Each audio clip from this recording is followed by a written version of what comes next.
Je vous présente la figure, il y a un triangle ABC, il y a un coefficient K qui est compris entre 0 et l'infini, que je peux faire varier. Je vais placer sur la demi-droite d'origine A passant par B, un point M, de telle sorte que la longueur AM soit K fois plus grande que la longueur AB.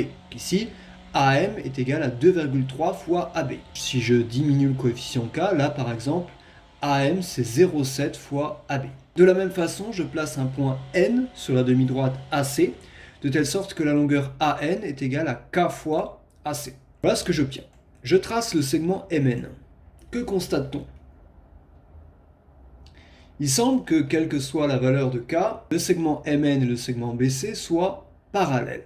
Quelles sont les données de départ? Des points A, B, M et A, C, N alignés, pas alignés n'importe comment. Si on a A puis M puis B, on a forcément A puis N puis C.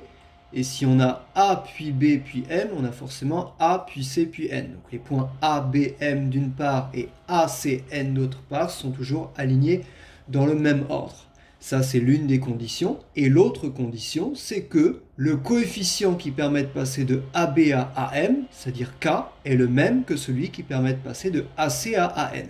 On l'a vu plusieurs fois, le coefficient multiplicateur qui permet de passer de AB à AM, c'est AM sur AB. Et celui qui permet de passer de AC à AN, c'est AN sur AC. Donc ici, on peut dire qu'on a AM sur AB qui est égal à AN sur AC. Et ce coefficient vaut K. Donc, si on a les points alignés dans le même ordre et si on a ça, alors les droites MN et BC sont parallèles. Ça, c'est une propriété qu'on va admettre.